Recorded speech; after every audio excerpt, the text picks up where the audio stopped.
안녕하십니까? 김한입니다. 이번 시간에는 2023학년도 서울교육대학교 정시 기출문제에 대해서 알아보겠습니다. 자, 정시 기출문제 역시 교직인성, 교직적성, 교직교양 세 문제로 구성되어 있습니다. 자, 그러면 한 문제씩 구체적으로 살펴보겠습니다. 자, 교직인성 문제를 보면은요.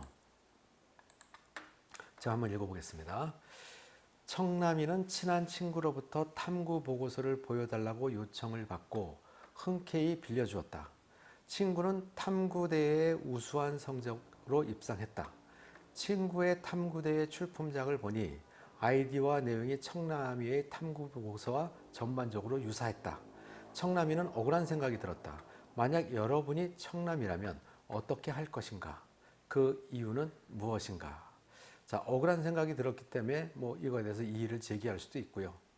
억울하기는 했지만 그 부분에 대해서 그냥 수용할 수도 있겠죠.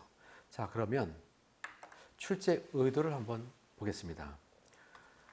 자, 이 문제를 출제 의도를 제가 한번 쭉 읽어보면요. 자, 최근 강조되고 있는 연구윤리와 학습윤리에 대한 인식을 바탕으로 도덕적 문제 상황을 인식하고 판단에 대한 근거와 이유를 말함으로써 지원자의 학습적 사고와 문제 해결 능력을 판단하려 하는 문항이다.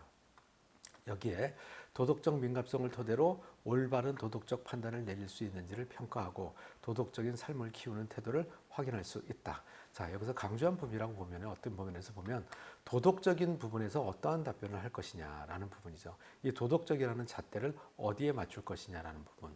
자, 이 부분에 대해서도 여러분들이 한번 생각을 해봐야 되겠죠. 그리고 이제 나머지 부분에 대해서는 이의를 제기할 것이냐 안 할 것이냐에 대해서는 어떤 부분도 정답이 있지는 않습니다. 자, 그렇기 때문에 그 부분에 있어서는 본인이 옳다고 생각하는 쪽으로 답변을 하면 되겠죠. 다만 그러한 답변을 하는 과정 속에서 이것이 이제 과학적 사고하고 그다음에 문제 해결 능력을 판단하는 데 도움이 될 수 있게 답변을 하느냐라는 부분이 중요한 부분이 되겠죠. 그리고 이제 학습 윤리 인식 이 부분도 어느 정도 갖추고 있느냐라는 부분에 대해서도 여러분들이 답변을 한다면 좋은 답변이 될 거라고 생각해요. 자, 그렇다면 구체적인 답변 방향성에 대해서 살펴보겠습니다. 자, 우선 두 가지 측면으로 우리가 생각해 볼 수 있겠죠. 청남이가 공개적으로 문제를 제기했을 때, 청남이는 공개적인 문제를 제기하지 않았을 경우, 두 경우에 대해서 각각 살펴보겠습니다. 자, 청남이가 문제를 제기했다라고 하는 경우에는 그 이유를 우리가 알아야 되겠죠. 그래야지만 이거에 대해서 답변하는 데 도움이 될 테니까요. 이유 여러 가지를 한번 살펴보겠습니다. 자, 이유는 친구의 입장을 표절에 해당할 수 있다라고 생각했기 때문에 이의를 제기했다. 친구가 부정직한 학습 활동으로 부당한 이득을 취했다라고 생각한 것이죠. 또 하나는 평가의 공정성을 훼손하고 평가의 결과를 왜곡시켰다. 표절에 대한 경각심을 일깨워야 되겠다. 자, 이런 부분에 있어서 이의를 제기하겠다는 것이 청남이가 이 공개적인 문제를 제기한 경우에 해당되는 이유라고 볼 수 있고요. 그다음에 제기하지 않은 경우에는 청남이 입장에서 이유는 친구와의 친분 관계 유지가 중요하다고 생각한 것이고요. 공개적 문제 제기로 인한 친구의 평판이 하락하는 것을 우려한 것이죠. 이것도 역시 친구를 배려한 부분이죠. 개인적 충고로 충분하다고 판단했다. 자, 이렇게 생각할 수도 있겠죠. 이 이외에 또 여러분들이 생각한 이유가 있을 수 있겠죠. 자, 그 부분까지도 여러분들이 한번 생각을 해보고 본인이 청남이라면 어떻게 행동을 했을지에 대해서도 한번 이야기해 보시기 바랍니다.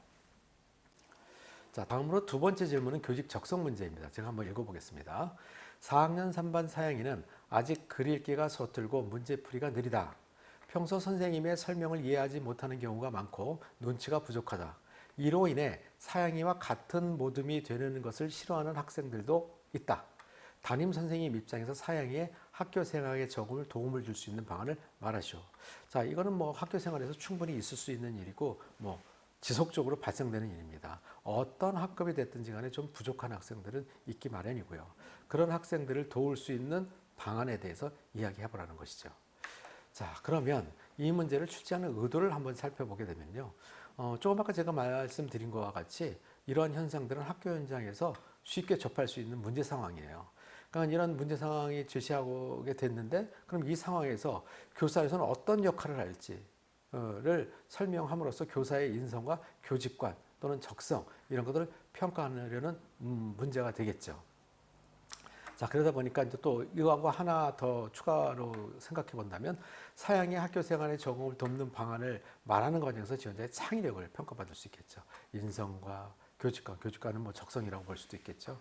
인성과 적성, 그 다음에 또 창의성 이런 것을 평가한다. 자, 그렇다면 이 문제를 답변하는 방향성에 대해서 우리가 한번 살펴보겠습니다. 자, 여기서 보면은요. 사양이 학교 생활을 도울 수 있는 부분에서 사양이의 입장에서 무엇을 도와줄 것인지, 또 사양이를 제외한 학급 학생들, 학급원을 대상으로 어떤 부분을 지도해야 될 것인지, 이 두 가지 측면에서 방향성을 제시해 보겠습니다. 자, 사양이에게는 일단 다양한 성취 경험을 제공해 줘야 된다는 부분이 있고요. 반복적인 연습 기회를 또 제공해 줘야 되고요. 구체적인 학습 경험을 제공해 줘야 되고 학습 동기를 고취시켜 줘야 되고요. 또 성실한 노력에 대한 보상과 또 그거에 대한 인정을 해줌으로써 학습 동기를 끌어낼 수 있겠죠. 또 공감 능력을 키워줘야 되겠죠. 자, 이런 것들이 사양이에게 학교 생활에 적응할 수 있게 도와줄 수 있는 방향성이라고 제시할 수 있습니다. 물론 이 모든 것을 다 이야기할 수는 없겠죠. 이 부분에서 선호한 부분 한두 가지를 선택해서 이야기하면 되리라고 생각합니다. 자, 이것뿐만이 아니라 또 학급을 대상으로 배려와 협력의 학급 문화를 조성하는 분위기를 만들어야 되겠죠. 자, 그다음에 각자가 가진 서로의 다른 장점을 찾기, 뭐 이런 것들도 서로 각자 좀 부족한 부분이 있지만 이 학생은 또 사양에는 다른 부분에 있어 또 장점이 있을 수도 있겠죠. 자, 이런 부분들을 찾는 것들을 함으로 인해 가지고 사양에 대한 생활지도뿐만이 아니라 학급 전체 학생을 대상으로 한 학급 지도가 이루어져야 된다라는 방향성으로 답변을 하게 된다면 좋은 답변이 될 거라고 생각합니다. 자, 그다음에 질문 세 번째 질문을 볼까요? 이거는 교직 교양 문제죠. 과학기술의 발달은 인류의 삶을 현실적으로 변화시켰지만 동시에 예상하지 못했던 부작용을 초래했다. 예를 들어 항생제는 질병 치료에 효과적이지만 내성이 강한 슈퍼박테리아를 출현시키는 부작용을 낳았다. 이러한 사례를 한 가지 제시하고 과학기술 발달에 따른 부작용을 최소화하기 위한 어떤 노력이 필요한지에 대해서 말하시오. 자, 과학기술이 발달, 요즘은 점점 더 과학 절대주의로 흘러가고 있죠. 기술의 발전 이런 것들. 그래서 인간성 상실이 되는 비인간화되는 부분들도 우려되는 부분도 분명히 있습니다. 자, 그러면 이러한 문제를 출제한 출제 의도를 살펴볼까요? 자, 이 문항에서는 이제 과학기술의 발달의 기본적으로 이해를 바탕으로 부작용의 사례를 제시하는 과정 속에서 지원자의 교직 교양과 기본적 자질을 평가하겠다는 문항입니다. 이것을 제가 글로다가 정리해 놓은 거를 다시 한번 읽어보겠습니다. 자, 과학기술이 양면성을 가지고 있고, 자, 과학기술 발전이 과속화됨에 따라서 기술 변화로 인한 사회 변화도 불가피하다.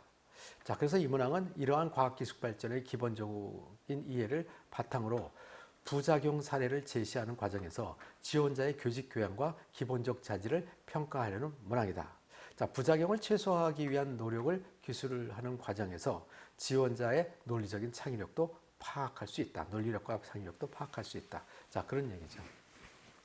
자, 결과적으로는 이 문제는 과학기술의 발달이 인류의 삶에 혁신적으로 변화를 시켰지만, 자, 이 부분에서 나타날 수 있는 부작용을 최소화하기 위해선 어떤 노력이 필요한지를 제시해 보라라 라는 부분에서 이거를 제시하는 과정 속에서 이 학생이 과학기술 발달의 부작용을 제대로 파악하고 있는지, 그걸 최소화하기 위한 노력하는 과정 속에서 이 학생이 논리적이고 또 창의적인 답변을 할 수 있는지, 이런 부분을 평가하겠다라는 이야기입니다. 자, 그렇다고 한다면 이 질문 세 번째 질문에 대한 답변 방향성을 알아볼까요?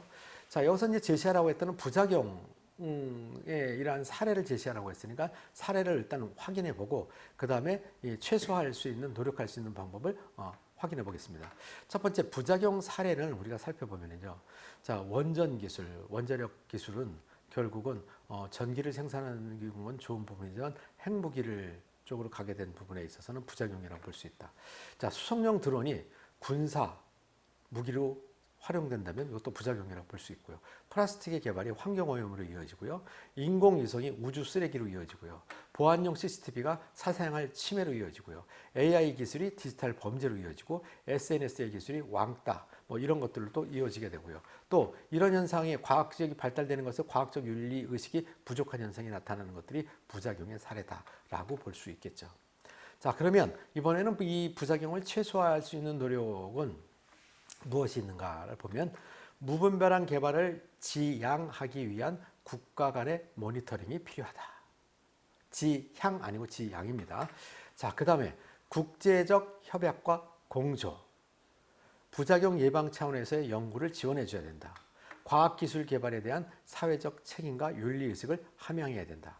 기술 영향 평가가 이루어져야 된다. 이 영향 평가는 여러 측면에서 평가를 하다 보면 이 부분에 대해서 최소화시킬 수 있는 방법을 찾을 수 있겠죠. 자, 이러한 부분들을 여러분들이 방향성의 내용으로 두고, 자, 이거의 모든 내용을 다 이야기할 수는 없으니까 어차피 이 부분에서 여러분들이 좀 더 선호하고 공감이 될 수 있는 부분에 대한 내용을 토대로 이야기를 하거나 아니면 이것 이외에도 여러분들이 또 생각한 부분이 있다면 그걸 토대로 논리적으로 답변을 한다면 좋은 답변이 될 수 있을 것이라고 생각합니다. 마지막으로 교대 면접 기망 컨설팅 파이널 특강 안내입니다. 자, 파이널 특강은 인터넷 강의와 현장 강의로 나눠져 있고요.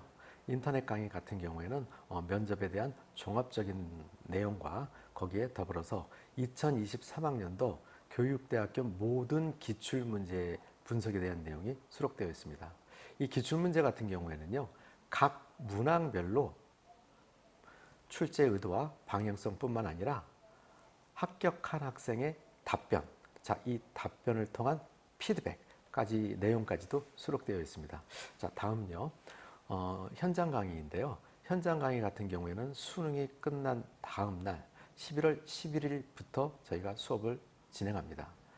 현장 강의 같은 경우는요. 학생들이 1단계가 합격한 다음에 수강 신청을 했을 때 저희가 인터넷 강의와 별개인 연계 인터넷 강좌가 있습니다. 연계 인터넷 강좌를 미리 학생들에게 열어주고 학생들이 그 연계 강좌를 먼저 듣고 현장에 와서 수업을 받게 된다면 훨씬 도움이 될 것입니다. 자, 그리고 이 학교별로 상세 일정은 기망 컨설팅 홈페이지 또는 고정 댓글창에 링크를 남겨둘 것입니다. 이 링크를 통해서 확인하실 수 있습니다. 상세 일정을 한번 확인해 보시기 바랍니다.